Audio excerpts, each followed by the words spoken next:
What's your creepiest glitch in the Matrix or unexplainable thing that's ever happened to you? I remember being pretty young, like 9 or 10, and I was the car park of a pub in England's Southend. I remember seeing someone in their teens in the window of a house looking over the car park. They waved at me and I felt like I knew them somehow. My parents asked who I was waving at and I said just some lady in the window over there. Didn't think much of it. Fast forward 10 years. I was at my nan's new house. I remember walking into her room, which I never was allowed to do, going to the window. I then realized I was in the house looking over that same parking lot and remembering that interaction years before. Then a girl around 9 or 10 who was in said car park waved at me and I waved back. I felt like I knew her, could not explain it and have never told anyone about it. It freaked me out. I wouldn't say that this was creepy, but it's definitely one of the most quaintly surreal things I've ever experienced. So, back in 2016, I was injured at work, and for about 6 months my life consisted of going to physical therapy and being confined to bed until I could walk again. With that in mind, I had a lot of time to read books. One of the books that I was reading was Ex-Heroes, by Peter Clines. Now I don't know about anyone else, but when I read a book I liked to cast the characters in my head, coming up with how they look. One of the minor characters in this book was named Ilya, and because I know someone named Ilya, and because the book is set in Los Angeles where I live, the Ilya in the book became the Ilya that I knew in my imagination. But then, something strange started to happen. The Ilya in the book made specific references to movies like Aliens, a movie which the Ilya I know is a huge fan of. The Ilya in the book was a big fan of firearms, as the Ilya that I know is. Put into words, these details seem slim, but there was something so strange about the character in this book that I eventually reached out to the Ilya that I knew to ask about it. Turns out that Ilya knows the author, Peter Clines, who had put him in the book. What are the odds that I would choose to buy a random book with a story that takes place essentially on my street in Los Angeles, and features someone I know in real life as a minor character? That blew my mind, and it's easily one of the most surreal experiences I've had. Weird but happy. About 5 years ago in November we lost our family dog to cancer. She was the dog my children grew up with, loved by all. At the next Christmas, at the end of the day of gifts, food and family, as I was picking up, I found a tiny pewter dog figurine sitting on the mantel. I asked everyone who had been at the house that day if they left it. No one had. Okay, weird, but took it as a good omen. When my eldest went back to college at the end of that Christmas break, he asked if he could take the little figurine to remember his dog. Of course, I said yes. A week or two later, picking up around the house, there was the figurine again. I called my son, and said, "You forgot the dog figurine." He said, "No I didn't. It's right in front of me on my desk." I had now found a second figurine. Again, no one claimed any knowledge of it. No idea how, but I still have the two of them tucked away on a shelf to this day. Removed a painting from the wall during a late evening cleaning, put it away and returned to the wall to see a never-before-seen painting on the same spot. Put a chill down my spine. About a year ago me and my cousin visited Los Angeles. We were driving around using Google Maps, and after missing our third or fourth exit we swear we both heard it sigh loudly before it rerouted us. We freaked out and made sure our driving was on point the rest of the ride. The rest of the trip there, if we missed any of our exits or turns, we always apologized to Google, so hopefully she would know we were just morons and not assholes. I used to have a recurring dream as a teenager every night for months. I was sitting at a table on the patio of a restaurant. I was out there alone, waiting for my food. A homeless man comes up to the other side of the patio and asks for change. I'm digging in my wallet for a couple dollars, and then I hear tires screech and look up to see a crash in an intersection near the restaurant. I run out there to see if I can help, and as I run out into the road I get hit by a car and wake up at the impact. After a while the dream stopped and I put it out of my mind.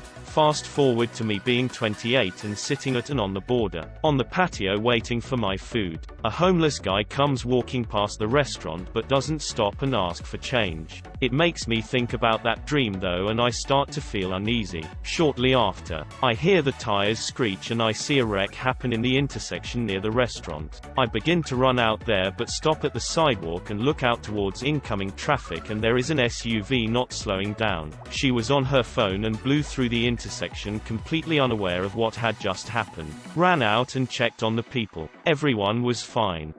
Homeless guy is an angel in disguise. Asking for change. Get it? You changed it.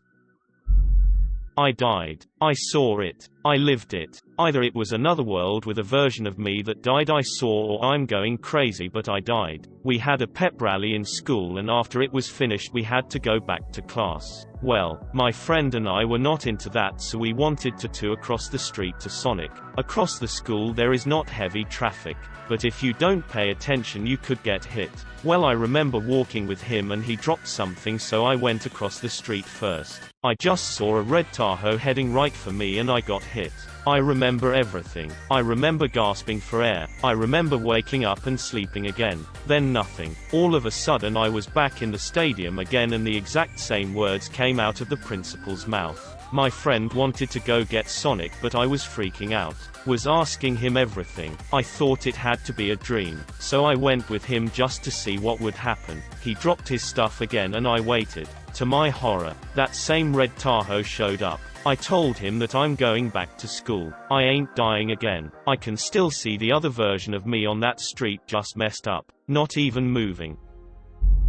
Not my story, but my grandpa's. So he served in the Navy and hadn't come home for 5 years. He finally got to go home, and on his way, he saw his old friend. Let's call him Wally. Wally was getting on his normal bus, and my grandpa shouted hi to him, but Wally didn't respond. But he didn't think much of it, seeing how Wally didn't have the best hearing. Wally got on his bus, and looked my grandpa in the eye as the bus drove away. Later, after he got home and was talking to his dad, he asked him how Wally was doing and told his dad about how he saw him earlier. His dad was silent for a minute, and asked him if he was sure he saw Wally. My grandpa said yes, and his dad replied, "Wally died 6 months ago." I've told this story before. 3 years ago my childhood dog died very suddenly and unexpectedly. She was sick for a few days, but turned it around and got better before dying very quickly and painfully, in my dad's arms. I live out of state, so I wasn't able to be there for any of it. It's a 6-hour drive and I felt very guilty about her passing without me there. I had a very deep connection to her and she had been my best friend for 12 years. I was devastated by her death. I couldn't work or eat or do much of anything. I was constantly bursting into tears. It was just awful. My heart just ached and I found myself apologizing to her for not being there. I just felt so guilty. One night I had a dream about her. I dreamt I was in this empty space and Charlie came running up to me, whimpering excitedly. She was licking my face and generally just freaking out, and I was sobbing. I knew she was dead and I knew she was visiting me in my dream. I was very aware of it all. I kept hugging her and crying and apologizing, and she just kept licking my face and being affectionate. I woke up with tears streaming down my face and sat up in bed. I could still smell her distinctive smell, and on my sleeve I pulled off one of her hairs. She had never been to my apartment and I hadn't seen her recently. It wasn't a cat hair either, as Charlie was a collie mix and their fur pattern is very distinctive. It may all be coincidence, but it was so vivid and real. I like to think she was visiting to let me know everything is okay and to not worry. I haven't had a dream like that since.